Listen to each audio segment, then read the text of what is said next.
Have you ever wondered why some men are exactly like that? Naturally aggressive, always competing with each other to the point of blood, working on the edge, which can harm their own health and sometimes those around them. The tendency of men toward conflicts and aggression is the result of a complex evolution of biological and sociocultural factors. That is why competing, fighting with each other, it is in our blood, literally in our blood, with hormones. So what is the history of this process? How do we know this? The earliest known depiction of boxing comes from a Sumerian relief of the 3rd millennium BC. Later depictions, dated to the 2nd millennium BC, were found in the reliefs of the Mesopotamian states, Assyria and Babylon, as well as in the Hittite art of Asia Minor. The earliest evidence of fistfights using gloves was discovered on Minoan Crete, around 1500 to 900 BC, and in Sardinia, in particular the statues of boxers from the mountains of Perma, around 2000 BC. The beginning of these processes, as we can see, is quite ancient. In ancient Rome, boxing was a popular, spectacular sport. Fighters wrapped leather straps around their fists for protection. Later they used harder leather, and these straps turned into weapons. The Romans even added metal spikes to these straps, creating the cestus, which led to the appearance of an even more dangerous weapon called myrmex, or limb piercer. The fights were held in Roman amphitheaters and often lasted until the death of one of the fighters to satisfy the spectators. However, especially in later times, purchased slaves and trained fighters were valuable, and their lives were preserved. Often, slaves were forced to fight each other in a circle drawn on the floor, hence the term ring.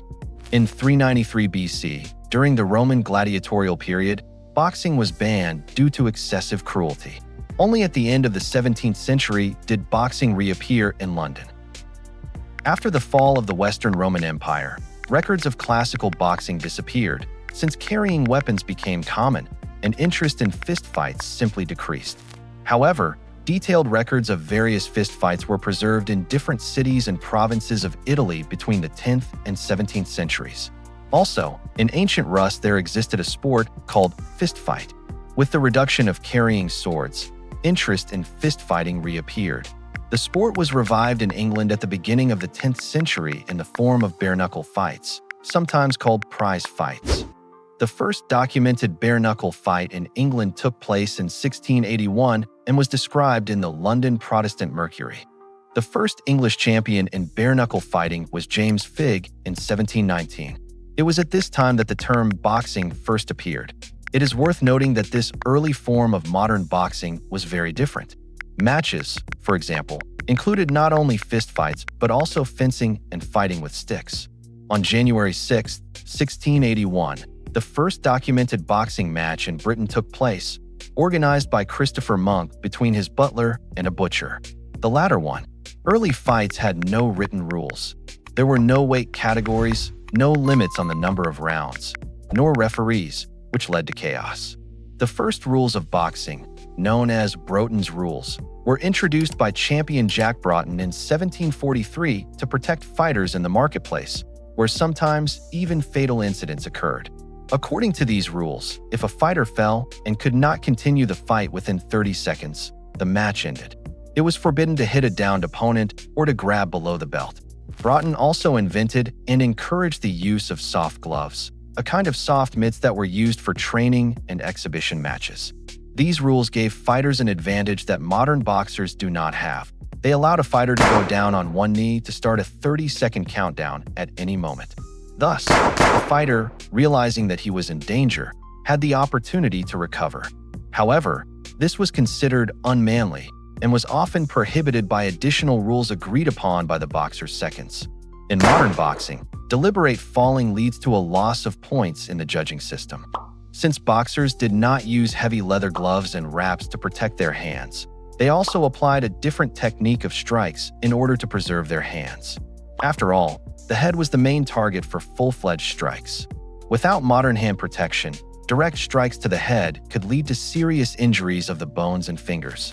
Therefore, the boxers of that time developed techniques that minimized the risk of hand damage, focusing on the accuracy and carefulness of strikes.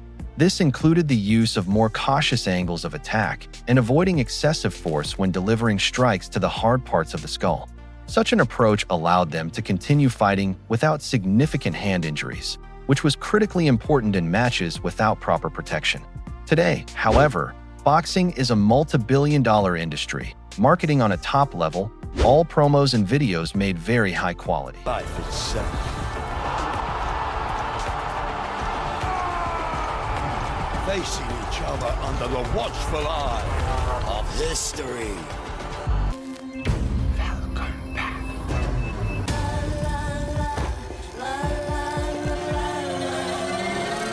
Among the most famous boxers of modern times, Alexander Usyk, a Ukrainian boxer, the undisputed world champion in heavyweight according to WBC, WBA, IBF, and WBO. He became the first boxer in history who united all the belts in this category, beating twice the British heavyweight Tyson Fury. Next on our list, Terence Crawford, an American boxer, world champion in welterweight according to WBO. He also was world champion in lightweight and super lightweight according to WBO, WBC, WBA, and IBF. Saul Alvarez, a Mexican boxer, world champion in super middleweight according to WBC, WBA, and WBO. He also was world champion in middleweight, welterweight, lightweight, and super lightweight in different versions. And of course, Tyson Fury, a British boxer, world champion in heavyweight according to W. He is known for his technical skills and, personally to me, is likable for charisma and sense of humor. This, in modern boxing, as I see it, is lacking. Naoya Inoue, a Japanese boxer, world champion in super flyweight according to WBA and IBF.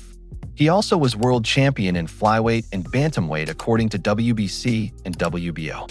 Aggression and tendency to conflicts among men have deep roots, biological, evolutionary, and sociocultural. People who are guided by instincts, that is, desires and emotions, are called high primitive. Those who live by reason, low primitive. By reason, women are especially interested in low primitive members of our society.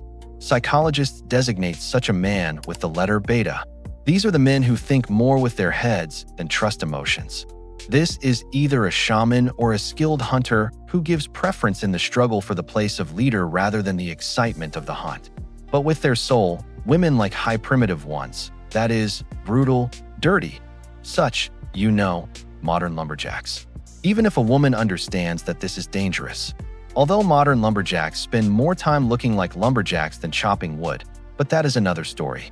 Although the modern world encourages self-control over emotions, prudence, and consistency, and exactly such people achieve more in modern society, the driver of progress from below, under the hood, has always been hormones.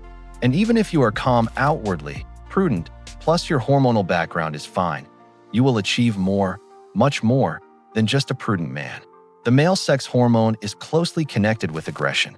Evolutionarily, aggression was useful for survival, helping in the protection of territory, resources, and ensuring continuation of the family line. In the animal world, males often compete for access to females, and this behavior could have been passed on to humans as a mechanism of natural selection. Times change faster than human instincts.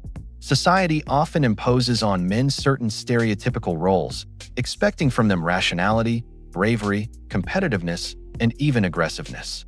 Such expectations form an idea of true masculinity, where the display of emotions or vulnerability can be perceived as weakness. This leads to the fact that men may use aggression as a means of affirming their manhood and conformity to social norms. But disclaimer, do not do this. Well, the video is coming to an end. Thank you for staying to watch it until the end. I thank you for your attention and support. Good luck.